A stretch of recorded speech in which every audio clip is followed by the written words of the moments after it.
how do you stay on the same task for long periods of time? I think this is a really good question, and it's something that's becoming more and more important. For anyone who's read Deep Work, I think that that'll make a lot of sense. If you haven't read Deep Work, I'll include the link. Please check it out. It's a great book.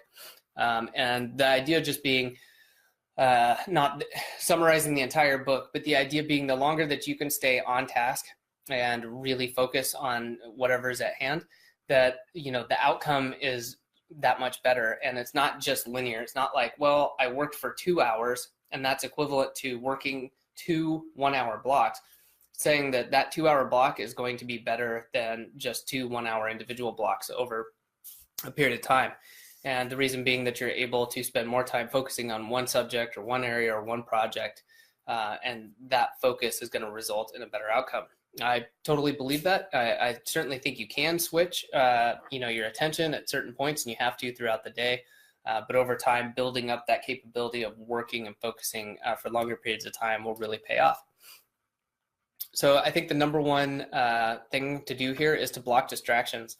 And whether you're, at a point of just saying, wow, I want to work more, but I don't understand exactly how this works, just start simple. Your phone is a major distraction. Put it out of reach, turn it off. Don't put it in your pocket. Don't put it right in front of you.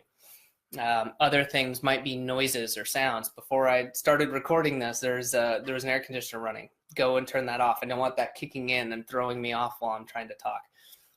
So noises are obviously another good one that you can do. You can wear a pair of headphones. If you're in an office, you need to work with those around you, but you could ask, hey, from 9 to 10:30, can I, please be left alone? I'm working on X, Y, and Z. And if I have that time to focus, the results are going to be much better. The caveat there is your work does need to be good when you're doing that. You can't just work on other things. So blocking distractions, I think, is very important. Also, to work these blocks of time, it's really uncommon these days, right? We don't generally have hours of uninterrupted time where we're not getting an email, we're not getting a phone call, we're not thinking about something else. So you need to schedule this ahead of time. So start putting it into your calendar. If that's recurring, that's great. That's a great way to get started, and then start extending it.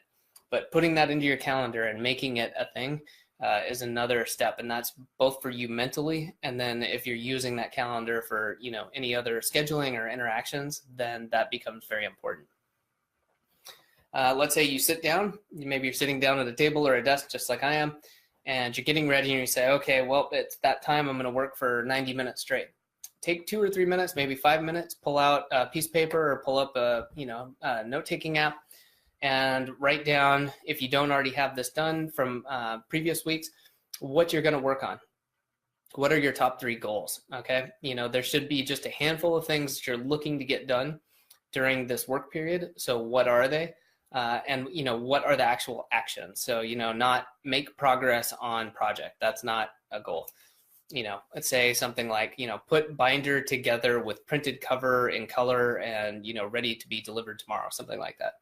But very action oriented, using those words to help you realize what are the things that you actually need to accomplish.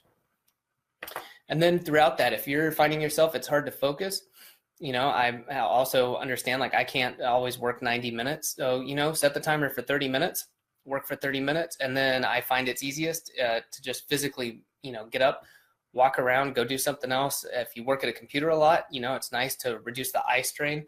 So go take a walk outside, go shoot hoops, whatever it is, maybe walk around the block, and then come back and sit down. And again, it's important that you minimize your distractions. I try not to use the phone during that period. I know that's difficult, but too often, you say, well, I'll just use it for 5 minutes, but that turns into, checking your email, and then you get sidetracked. So just be aware that, if you're using the Pomodoro technique, that you just, you schedule those breaks, you take a break, you do something else, minimize your distractions, just let your mind kind of go, let yourself relax, and then come back to it.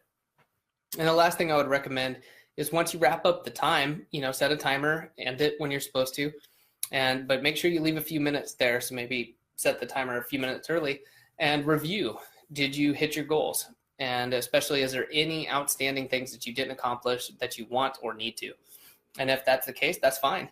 Then in that next period of time that you have, or if you don't have it regularly recurring, start and schedule that next time where you can get those things done, and make sure that they're action items. Again, not vague, using that SMART goal idea, make them specific, measurable, things like, write one 500-word article with, 2 images, things like that. Be very specific and let yourself know, and then that can roll into your next time and help you. Like I said, when you set goals at the beginning, that would be what you would review the next time as well and say, do I have anything that I've set as action items? Okay, I can grab those and then add to that. So hopefully that helps. I think that's a really good way to start staying on task for longer periods, and hopefully that is helpful to you.